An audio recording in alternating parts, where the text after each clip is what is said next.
Hi, folks, and good afternoon. Thank you very much for coming to another one of our TESS seminars. And as you all know, TESS is our Center for Tropical, Environmental, and Sustainability Science, which is one of our main groups here at JCU, particularly in terms of promoting terrestrial research rather than marine research, which is a different thing.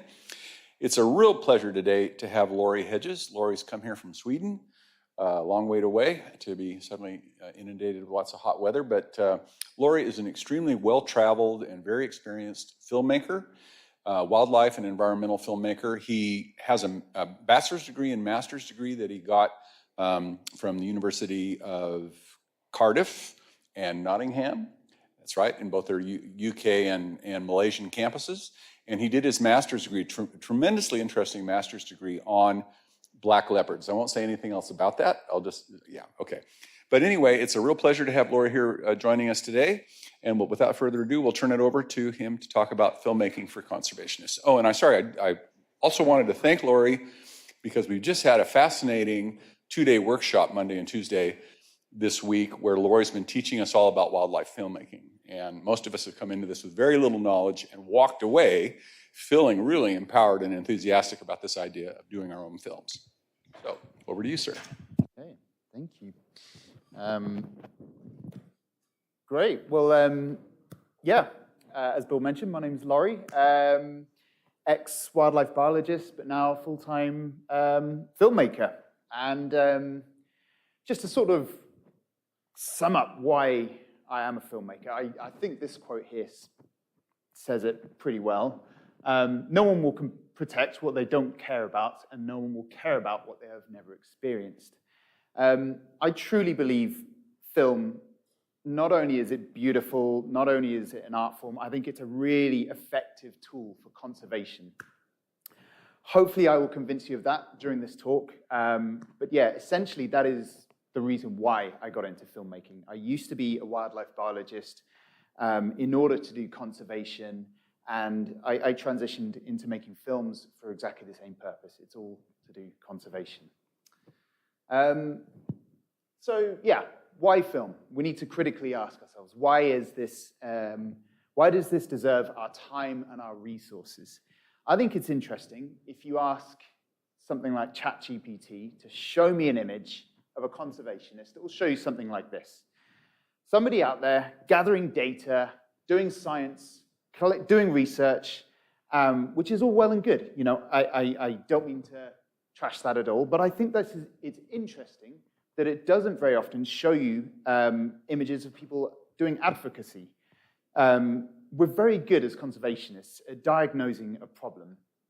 I think it's hard to sell it, to convince people what they should do, why they should do it, how they should do it.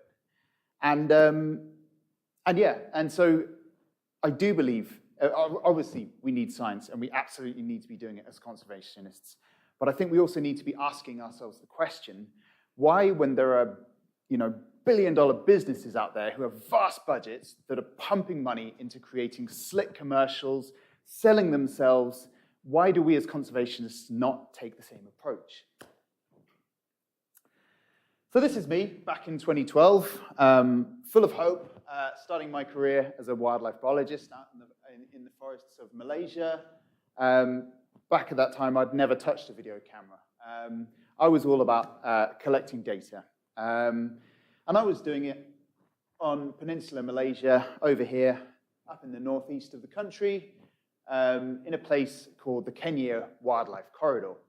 Hopefully you can see on this image, there's this dark green patch down on the bottom is a well-protected forest called Taman Negara, and up above it is a sort of fairly extensive network of forest reserves that you can see circled here.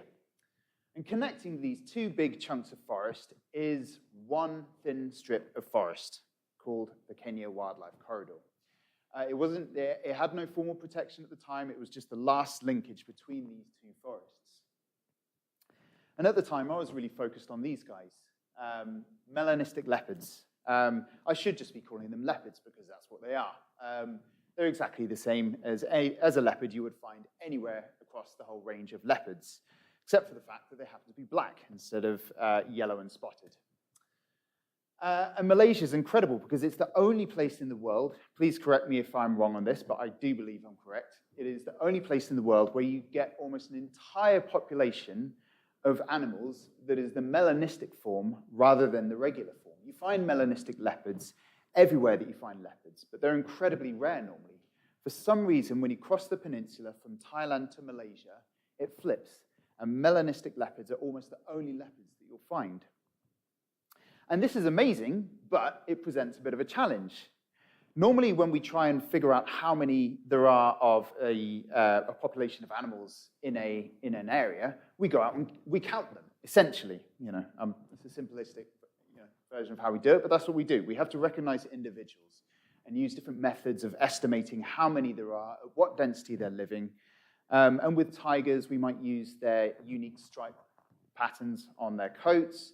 But yeah, obviously, when you have a picture like this, it's very hard to tell if you're seeing the same leopard lots of times or if it's a new leopard walking past camera traps we've been putting out in the forest. Well, what we did is we realized that if we force the cameras into using an infrared flash, instead of pictures like this, you'll get pictures like this. Now you can clearly see some individual markings. And we can begin to recognize certain individuals. We could begin to work out how many there were, and we could begin to shine a light on this incredible population of animals. Alongside leopards in the Kenya Wildlife Corridor, we were also finding these guys, tigers. They were using this area to cross between forests, also to live there. We were finding the incredibly rare Asiatic wild dogs, also known as dholes, Asian elephants, Malayan tapirs. Here we've got a mum with her baby. Looks like a watermelon. These things, which are terrifying cows from hell called gawa. This mysterious antelope that looks a bit more like a goat, but it's called a cerro.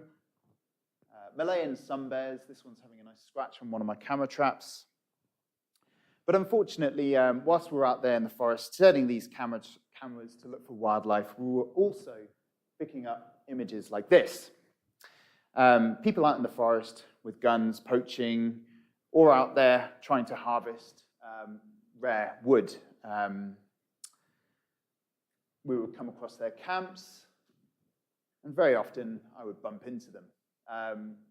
So these guys are from Vietnam, and they didn't speak any Malaysian, they didn't speak any English, I didn't speak any Vietnamese, so all we could do is just smile and nod and take selfies with one another. As lovely as they were also setting these things, wire snares, which poses a massive threat to all this valuable and rare wildlife that you find in the forest. So we knew we had to do something about it. Aside from the threat posed by poaching, there was also the threat caused by deforestation.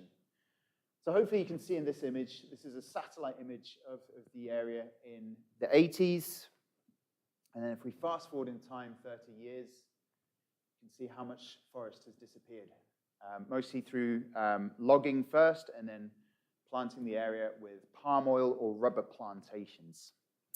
So you can see the enormous pressure that this thin strip of forest was under. And if that went, then these two forest patches would now turn into isolated islands, and the animals within them would become much more vulnerable. So the solution my boss at the time came up with was to create a buffer zone around this road that ran through the forest and proposed to turn it into a formally protected area known as the Kenya Wildlife Corridor.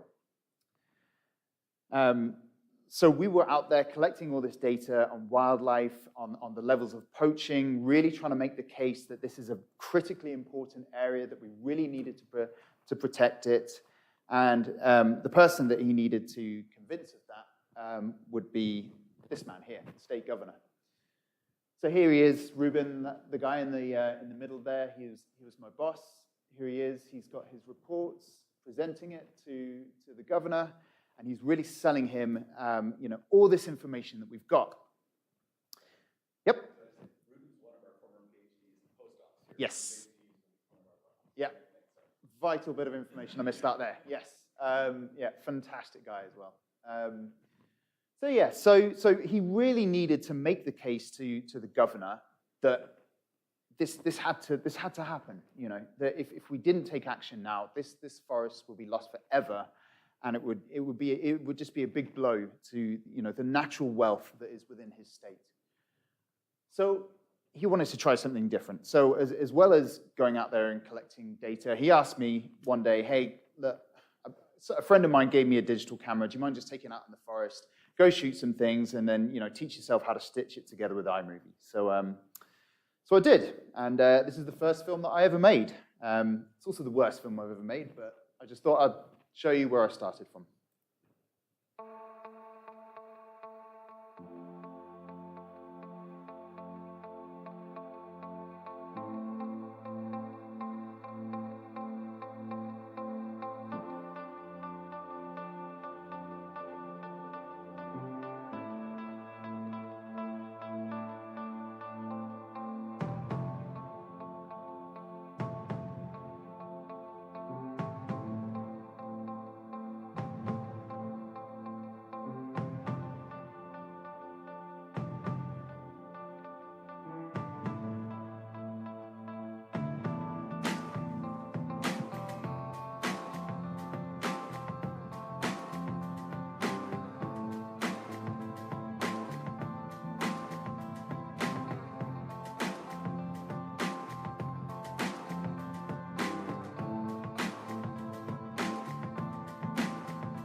Okay, so I had no idea what I was doing, but we just knew that we wanted several things to get into that film. We wanted to show that this was a valuable thing. Things like saying, "Oh, it's just as good as Tamanagara, and it's in your state." We wanted to show that the government was doing some good things, give them a sort of pat on the back. And we just wanted to set out the problem and give them a solution. And I wasn't there during the meetings, but apparently it was well received. But anyway, this story has a nice ending. Eventually, the Kenya State Park came into existence, and yeah, the area is now formally protected. I'm not for a second going to claim that the video is what did it, but it was just one small step along the way, I think. So yeah, since then, since around 2017, I decided to go full-time and do this, become a filmmaker. I like to think that this is what I do most of the time, go out in exotic locations, filming rare wildlife like this bird's tape here. In all honesty, this is probably what I spend most of my time doing, just editing endless movies and pitching new ideas to people. But just to give you a sense of how I work, I always work solo. I work with any entity that's involved with wildlife and environmental conservation. So national parks, NGOs, foundations, research groups, anyone who's doing conservation, I work with them, and I try and keep my costs as low as possible by working solo. That means I'm a filmmaker, I'm an editor, colorist, audio. I try and do it all. Yeah, and most of my work comes from word of mouth, pitching ideas, checking in with people. And yeah, I just figured I'd show you a few examples of some of the things I've been up to these days. So this is a group that I've been working with a fair bit recently. This is a group called Indigenous Led. They're based up in northern Montana and in the surrounding areas in Alberta and Canada, and founded by these two incredible humans, Christina Moore-Maroney on the left and Irvin Carlson on the right. And the lady in the middle you might recognize as Jane Goodall. She's a big supporter of the project, and yeah, has been out to visit a few times. But yeah, so they exist really. They're mostly a collective of different tribes in the area who have historically had so much taken from them. And the story has often been scenes like this. People taking lands from tribes who lived for generations out on the Great Plains and exterminating the buffalo that they used to depend upon and live alongside. Thankfully, nowadays, buffalo are slowly coming back. But these, yeah, this organization exists as, and it is entirely made up almost of members of different tribes in this area. They would like to see the wildlife, or as they term it, their relations. They don't see wildlife as being particularly separate from humans. They see them as their relations. But they would like to see them come back, but on their own terms. Their slogan is, one of the phrases that they use is led by and for us. So this is a buffalo herd out on one of the, this belongs to one of the tribes. It's out on the plains. But unfortunately, at the moment, buffalo are not allowed to roam free as they once did. Mostly outside of a couple of national parks, they're behind fences. And the tribes, and the vision one day is to see them roaming free back on tribal lands. And it's not just about restoring an animal to the land. They do see it as restoring their relation. But alongside that, it's about recovering some of the culture that was lost, some of the language that was lost. And yeah, so we decided to create a series of films really featuring different people, giving their perspectives on the return of the buffalo in order to change the narrative, but also to lobby and fundraise. So I'll just show you one example of these films. It's obvious that language shapes our perception of reality. Now, when we take the Blackfoot language, for example, like many indigenous languages, it's verb-based. So the connection that Nitsitapi, Blackfoot people, have with our environment is a living connection. We don't look at a tree as just a static object. We look at this as a living thing. Tis reaches up. The name mountain, Staki, means forced up. And to learn Blackfoot, it comes from the land. The land. The plants. In the buffalo, they eat right from the land. So I've heard elders say, you want to learn language, you eat buffalo tongue. That's the closest thing we have to that connection of land.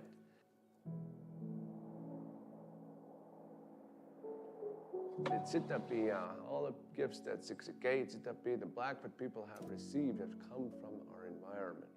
You know, and the way that we lived was in tune with the environment.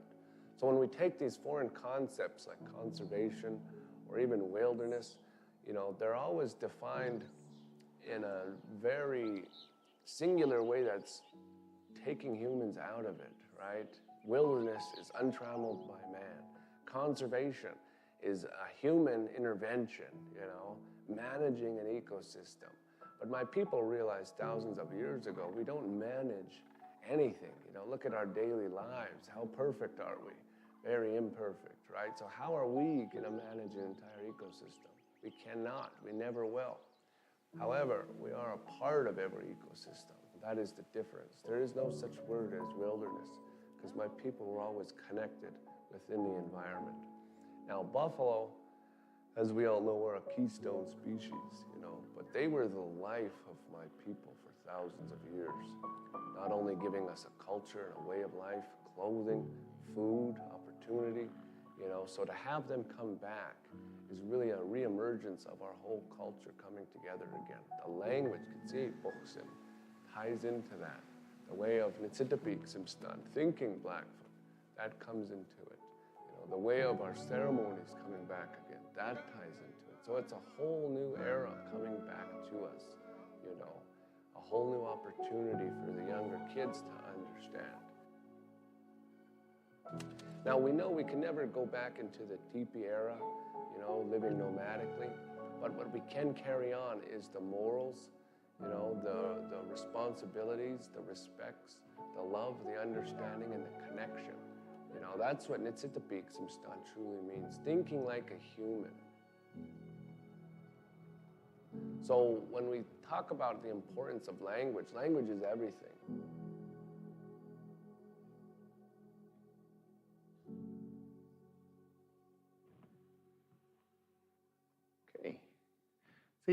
So an example of film that would have been used to screen during fundraising pitches, showing people to really illustrate what Indigenous-led is all about, and introduce some of these concepts that the term conservation may not be appropriate for, you know, referring to this project, as he said a lot more elegantly than I ever could. So another example, moving on to a different part of the world, the 5 forests. So this is a long-term project that I've been working on with these 2 groups, Rewild and the Wildlife Conservation Society. And this covers a lot of some different locations, but it's essentially the same principle. What these 2 organizations are doing is focusing on the last 5 remaining intact great forests of Central America. So you got the Selva Maya up in the north, straddles Mexico, Guatemala, Belize. You have the Mesquitia forest that straddles Honduras and Nicaragua. You have Indio Maíz Tortuguero in Nicaragua, Costa Rica. You have this kind of broad forest that's loosely termed La Amistad, and then Darien in the south. So a big component of this project is that where you find these large extensive forests remaining, very often that is where you have a lot of indigenous or local communities that still have ownership of these forests, and they still are invested in seeing them persevere. So their approach is to work directly with these groups of people to help them protect their own forests. Just to illustrate a little bit, this is the Mesquitia forest, a satellite image. Fun fact, that's where I began my COVID story. I got stuck there for about a month when COVID hit. But yeah, this is a satellite image from, I can't remember when, I think it's in the 80s. But unfortunately, this is what it looks like today. Now, this entire area is supposed to be protected, either formally as a national park, but most of it is supposed to be titled to indigenous and local communities. It's their land. But it's very rapidly being invaded by and deforested by cattle ranchers who move in, cut the forests down, and move in their cattle, turn it into pasture. So forests are disappearing, and indigenous people are the ones who are best placed to protect it. So what they've been doing is helping to support indigenous forest guardians who are able to patrol their forests, to identify when people are about to move in, and to begin and to try to start a process of preventing that, or in some cases removing them. So I've done many films related to the 5 Forests project, but I'll just show you one of them now. And yeah, this was an example of a film that we used to raise funds for a separate entity that was all about directing money straight into these into these forest guardians across the entire range, so from Mexico all the way down to Panama. So they're different groups of people, but they're all linked with the same principle that they're either local communities or indigenous communities who are out there trying to protect their forest. And I'll just let the star of this film explain it.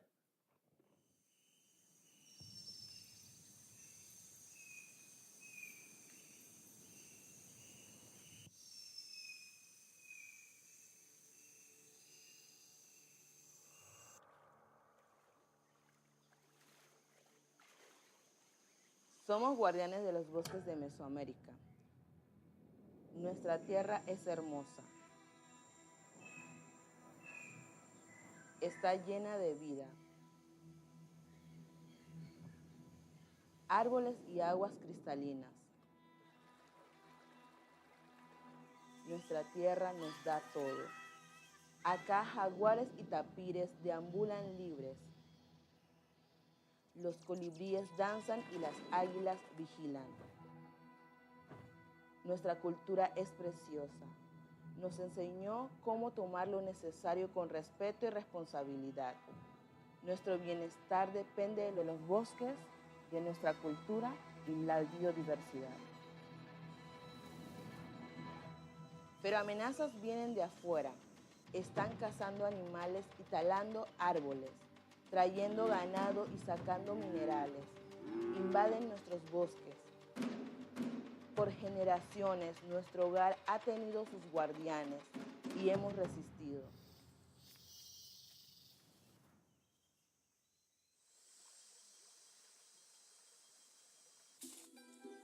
Nuestras herramientas son las botas y machetes.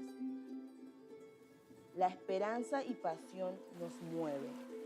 Patrullamos para detectar cuando los invasores vienen y detenemos su avance. También documentamos cuánto valor hay en nuestros bosques, esa riqueza de la que mi gente depende y que siempre hemos conocido.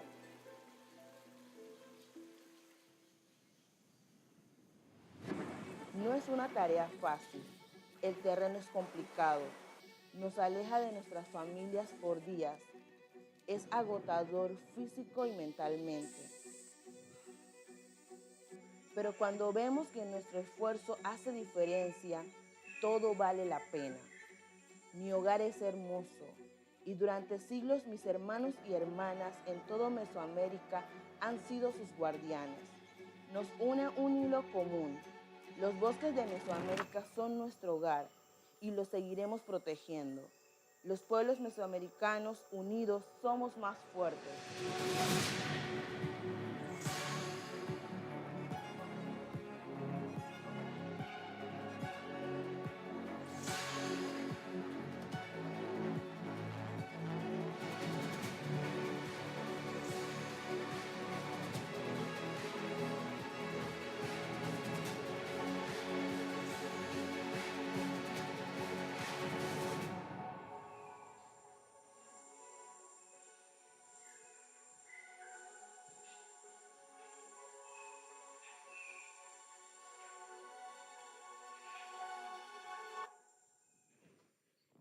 Okay. Oh, thank you. Yeah, so this film had a dual purpose. Yes, one, it was out there to make the case that if you want to preserve forests, if you want to preserve the carbon that's stored in them, if you want to preserve biodiversity, just an effective way of doing that is by funding the people who are out there protecting it. So that was one purpose, but then there was also a second purpose. The people who I made it for, they wanted this to be used to just like create a common thread between all these different groups of people who will never meet each other because they're all the way from Panama to Mexico, but they all face the same challenges. They all do a job which is physically and mentally demanding. There are even things that, through research they all identify with, very often they identify with eagles. And so there's just there are just some commonalities. People are invested in protecting their land, their culture, and yeah, so this was just a way of just helping maintain and drum up some enthusiasm between the different yeah, people doing this job. Another example of something that we've worked on in the Five Forests program is really highlighting methods that work. So in Guatemala, there was a time when the area of the Maya forest, you can see here, the country's borders divide up this forest. And the section in Guatemala at one point in time was experiencing rapid deforestation. And the government decided to introduce a policy known as community managed concessions. So what it did, outside formerly protected national parks, is they divided up the forest and allocated each concession to a local community. Now, each community had to guarantee that the forest would stay intact in that concession. And in return, they were allowed to use the forest for certain kinds of non-destructive livelihoods. They could extract non-timber forest products, and they were allowed to do some very low-level selective logging. And the policy worked. During the time that these concessions existed, there was very little deforestation. If a community wasn't holding up its end of the bargain, then the government could remove the concession from them and award it to somebody else. But I don't know that they ever actually had to do it. I think they did that in one case, but by and large, the approach was very successful. But these contracts these concessions had a time limit on them. They needed to be renewed every 12 years. And the time was coming up for some of the major concessions, and there were people waiting in the wings who were advocating against it. They were saying this model did not work, and that instead it should be given over to larger corporations. Well, these NGOs, they really wanted to convince the government, like, hold the line. This approach works. Keep it going. So we created a film, basically, to just give them a pat on the back. And we wanted to give them some good publicity for doing this, so we employed this guy. I don't know if you recognize him. He's been in a couple of movies. But yeah, he's, if you follow Leonardo DiCaprio on Instagram, you'll see he mostly posts about environmental or wildlife conservation. So there was a connection made, and he agreed that, yeah, he would repost a film that would basically showcase this model of conservation. And really the idea was that, the Guatemalan government would see it, would get some good publicity, would be more incentivized to continue it, but also that other countries would see this as a model that works. So yeah. So you did that.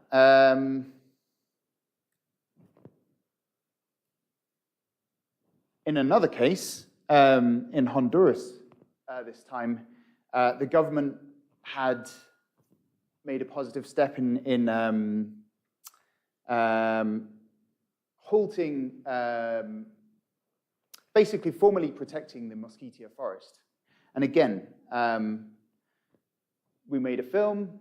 They wanted to basically give the government some good publicity for doing it. And all over Honduras, it got picked up by the news. And this basically translates to Leonardo DiCaprio highlights the Honduran government's initiative to rescue and conserve the Mosquitia. So yeah, so it was all about creating films that would just really highlight things that were working, that were working well, and just, yeah, when that occurred, give some positive publicity so that the governments would be incentivized to continue doing it. On the flip side, we've also worked with investigative journalists to highlight some of the darker sides of this situation, where cattle ranchers are moving into forest, deforesting it, and taking it away from indigenous and local communities. There is, unfortunately, a connection with the trafficking of cocaine coming from Colombia, from Venezuela, planes will land in the Mesquite forests, they will unload their shipments, and they will carry on north. So this is a driver of deforestation, but it's also a driver of violence against communities. So we worked with investigative journalists to create some films that would highlight this, to just show people, to show stakeholders that it's not just about saving wildlife. There is also other reasons why you would want to be preserving these forests. So here's an example. This is supposed to be forest, legally titled to an indigenous community who own this land. Instead, the land is now occupied by colonos, or colonizers, and the cattle they own are at the start of a supply chain across Central America that is causing massive deforestation, displacement of and violence against indigenous communities, and is fueling a criminal market worth hundreds of millions of dollars. This pathway of destruction is being fueled by a demand for beef in Mexico and the United States, but it also acts as a mechanism for drug traffickers to control supply routes and launder money. Put simply, criminal cattle networks are decimating Central America's forests and communities. Across northern Central America stand 3 large forest reserves that contain some of the most important ecosystems for North America. Large areas are owned by indigenous and local communities, and legally they are protected areas. But they are also the starting point for an enormous international cattle trafficking network. The first stage begins with clearing forest and raising cattle on land, either stolen or illegally acquired through coercion by well-armed men operating for landowners with ranches outside of the reserves. Due to the remoteness of these reserves, they are ideal for drug traffickers to use the ranches as a means to control supply routes and to launder profits from them. Violence is often employed. A recent report put Nicaragua, Honduras, and Guatemala as the countries with among the highest assassination rates of environmental defenders in the world, much of which is linked to the narco-cattle trade. The cattle from these ranches are then moved through a network of smugglers, known as coyotes, by truck and on foot to wholesale broker collection points. They are then either moved across international borders through backroads or by bribing corrupt officials at checkpoints, often in broad daylight. The scale of this is hard to know exactly, but what is certain is that over the past 35 years, 1.3 million hectares of forest have been lost from within the reserves. 70% of this cleared land is now used for cattle ranching, with millions of calves being born in the reserves every year. Some feed local consumption, but the destination for by far the most is Mexico. For example, this one border crossing of Benemerito de las Americas. Here, they are moved by trucks at night further north. At a certain point, falsified ear tags and documents are obtained from corrupt officials or third parties in order to pass custom checks, like this one at Catazaja. This in itself is an enormous business. It is estimated that 800,000 cattle illegally cross the Mexican border every year. A falsified ear tag sells for an average of $25, 10 times the price of a regular tag. Multiply this by the estimated number of cattle, and the trade in illicit ear tags could be worth $18 million annually. But the main event are the cattle themselves, with individuals being sold for approximately $400 each through cambistas, or money changers. This trade is worth $320 million annually, vastly outstripping the legal export of cattle from Guatemala, which in 2021 was just over 7,000 animals, making an astounding 99% of cattle exports from Central America illegal. With their origins now erased, these illegal cattle can merge with and disappear into the legal cattle market to be fattened, slaughtered, and packaged. The final stage in the journey is through transnational meat companies, through which it is possible some illegal beef could be exported. The United States accounts for about 90% of total Mexican beef exports, which is worth $1.3 billion annually. Because there is a separation between the purchasing of beef and the laundering of illegal cattle, the large and mid-sized beef companies have plausible deniability. Since there is a mathematical shortfall in domestic supplies that is not fulfilled by legal imports, it is possible that they are purchasing cattle with their origins in Central America. In theory, each country in this chain has robust legal frameworks to deter and prosecute violators of the system. In reality, due to a lack of resources and corruption, the supply chain of illegal cattle from natural reserves and indigenous territories to the international market has never been stronger. Without intervention, this market will continue to infiltrate the legal beef economy, providing a front for drug trafficking organizations, causing the displacement of and violence against indigenous communities, and devouring Central America's most important natural resources. A comprehensive strategy must be implemented to promote international cooperation and bring together different government agencies and stakeholders.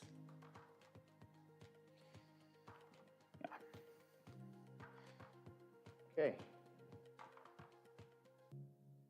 So yeah, just an explainer type film, just making the connection between illegal cattle ranching, deforestation, violence in communities. Yeah, trying to counter some of the propaganda that was being put out by some of the beef companies that it was impossible that they were that their cattle could be coming from illegal sources. So yeah, I just want to end not on a downer, but on a bit more of a positive note. Films can make a difference, and it's not always about how many people see them. It's really about who see them. I just want to go back to this example where really, at the end of the day, one person could make a decision whether a forest is protected or not. And sometimes we worry that if we don't have a large following or a large distribution network, that there's just no point in making a film because who's going to see it? Like, I really believe as conservationists, we're in a position where we can create and tell beautiful stories and we can get them to the people that matter. And nowadays, everyone's got one of these in their pocket. This supercomputer that can make films. If you have this, you have everything you need to make a film. And I truly believe that you should. So, thank you for listening. Welcome any questions.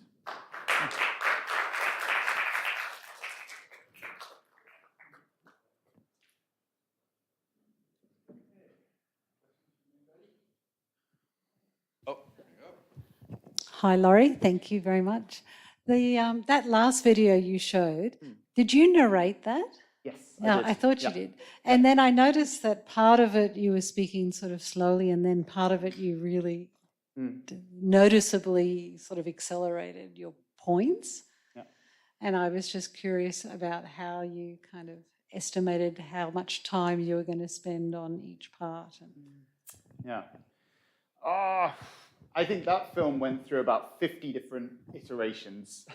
So it was probably a case of my clients telling me, like, this is the bit that we want to slow down on this. Like, we want to accentuate. They want this to, like,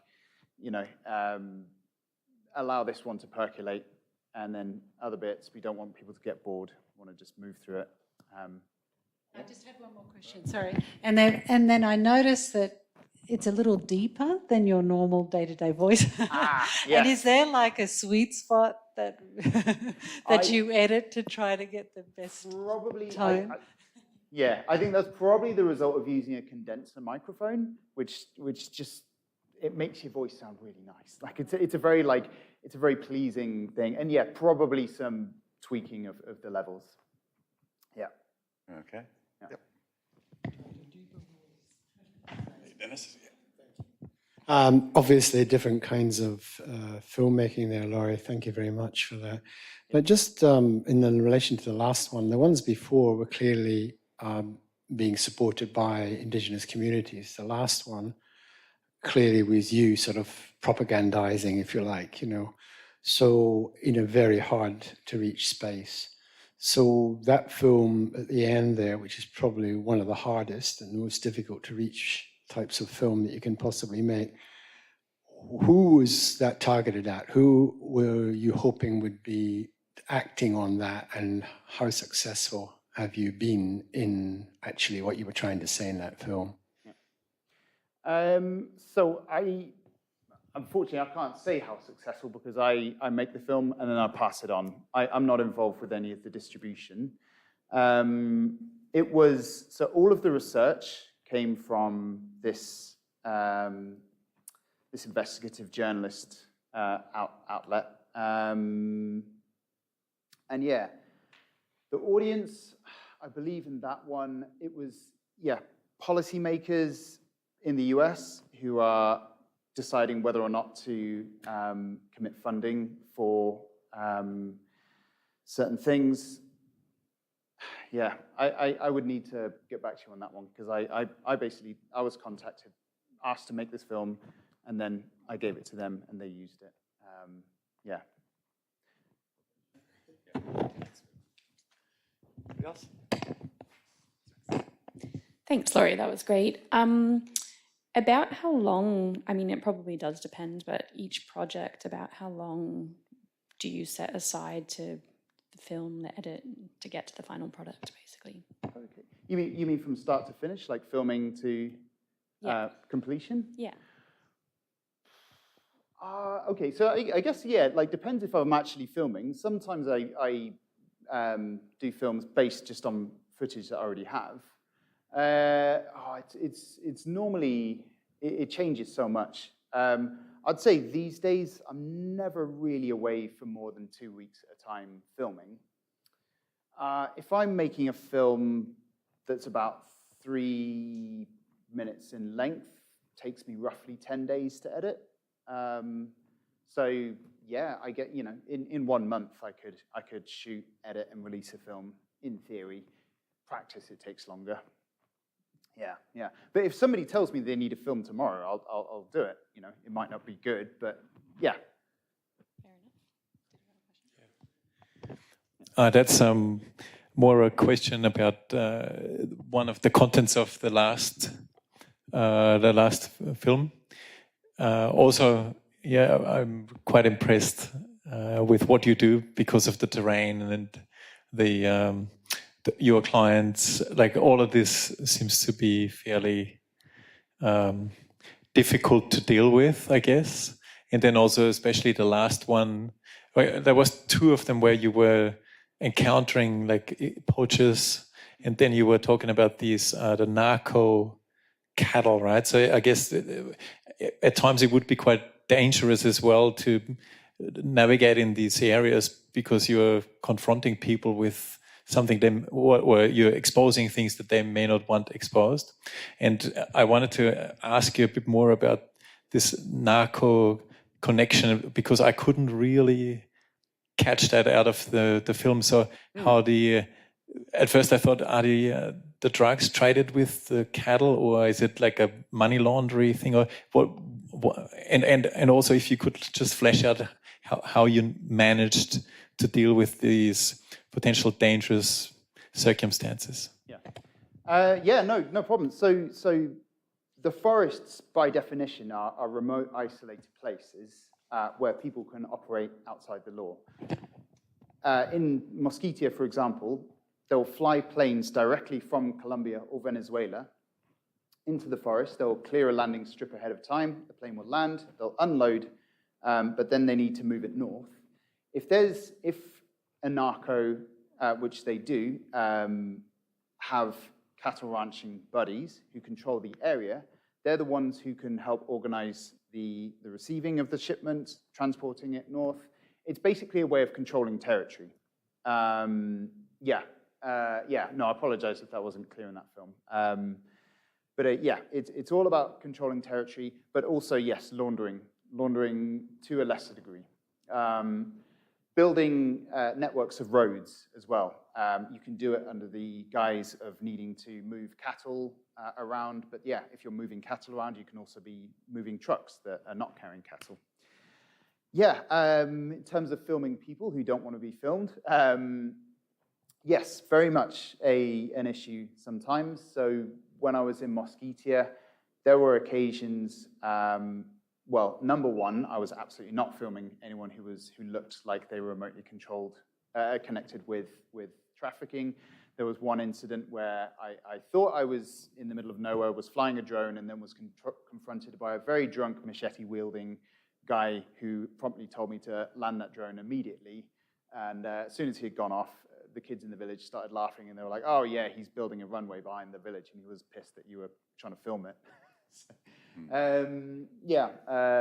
There was another occasion during that same trip when I was woken up in the middle of the night by people firing guns, and so I was, understandably a bit perturbed by that. So I was sleeping in a hammock, and I thought I'd better exit the area. So I started to unzip my hammock, put one leg out, and promptly had a bat land on me. And the one thing that everyone had told me in this area was always keep your mosquito net zipped up at night because there's vampire bats and they carry rabies.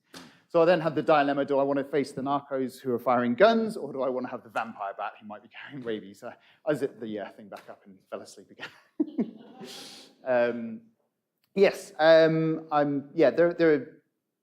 It's pretty rare, but yeah, there are some places where I go to where I have to be very conscious about who I'm filming, and I try not to provoke any.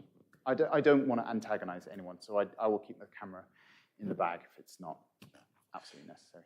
I was going to mention, just to follow up on that, that photo of you with the Vietnamese hunters, and I was just going to, poachers. Yeah. I was going to say the Vietnamese are they are the world's most aggressive poachers. They will go everywhere. You find them in these incredibly remote places.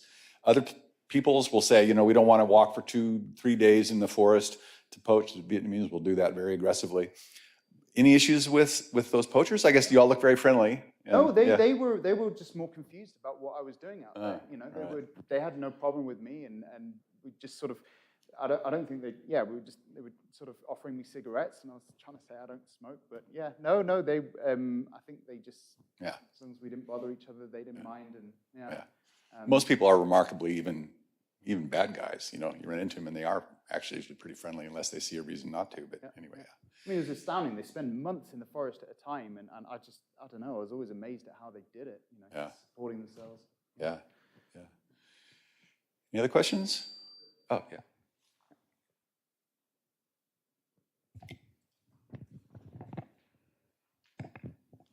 Thank you for it's so inspiring. I have a question, is more about the content as well. For example, I'm from Colombia, and in the El Darién, there are a social problem there. So you've been working there. So is there any changes recently in the social world? Because the narcos control that area. And it's... Unfortunately, I haven't been back to Darien for many years. I was there in 2018, I think. I haven't been there since then. But yeah, the time when I was there, I was filming in the on a part that was it was very safe. But the indigenous community I was working with, they told me if you go down the valley into the bottom, then you're definitely going to run into problems there. But no, I haven't been there for many years. All right, thank you. Any other questions? Okay, Laurie, thank you very much. Very informative and interesting talk. Thank you a lot.